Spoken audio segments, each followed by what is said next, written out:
Peace and blessings, YouTube. The Ripper here. It's an honor and a pleasure to come before you, humble and grateful.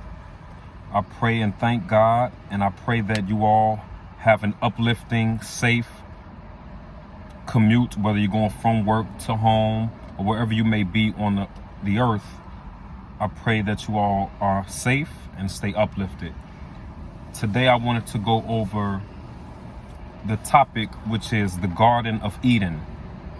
The Garden of Eden, scripturally, in particular the King James Version of the Bible, talks about the garden, and the garden represents fertility. It represents abundance. It represents peace, harmony. When you go to a garden, you see flowers, you see greenery, you see water, you see nature. The Garden of Eden spiritually represents a place of harmony and peace within yourself, within ourselves, where we're in a perpetual state of peace and harmony and abundance. That's really what I want to go over with us today, in terms of how do we connect to the Garden of Eden, which is in us. In that same scripture in the Garden of Eden in the Bible, in Genesis, Satan is represented as a serpent, and a serpent represents deceit or tricknology or lies, falsehood, low frequency, low vibration. That's what the snake or the serpent represents in the scriptures. And in this particular scenario, the serpent has deceived Eve from obeying God and disobeying God, and also getting Adam to disobey. So before they disobeyed, they were in a perpetual state of harmony and peace and bliss, where they didn't see sin, they didn't recognize sin, they didn't recognize evil, low desires, fleshy pleasures. After they disobeyed God, they became aware of their weaknesses, their evil side, their lower nature, that side of us that lowers us, that lower nature.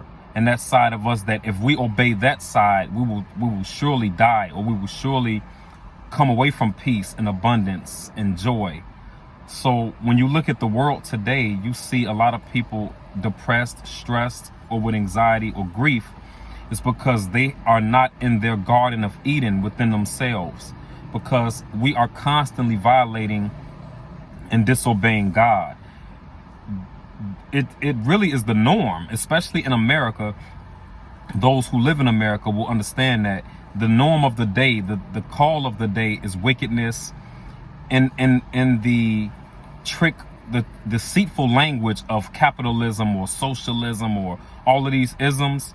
That's how they hide, or that's how Satan hides his ideas, through these institutions. So we may not see that as wicked or evil, because we're not looking at it and measuring it up to the law of righteousness. But most of us deviate and we violate the laws on a daily basis. And it's like normal for a lot of us to just constantly violate and disobey God. We don't even consider God on a regular. We don't think about God in scenarios. We don't think about God or what pleases God in situations. We only think about, how can I benefit from a situation? How can I gain from a situation? Or what is it in this situation that I can gain leverage or gain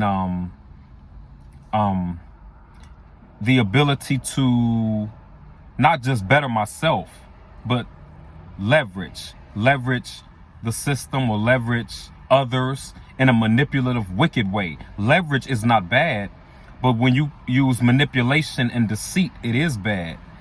So the Garden of Eden is the perpetual state of happiness, joy, peace, love, graciousness, gratefulness. When we come away from that, we start to fall spiritually. We start to become like animals, like the serpent.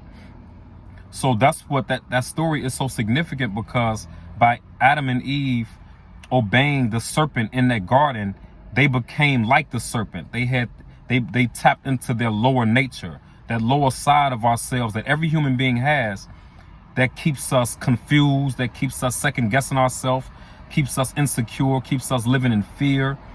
That is a side of us that's natural.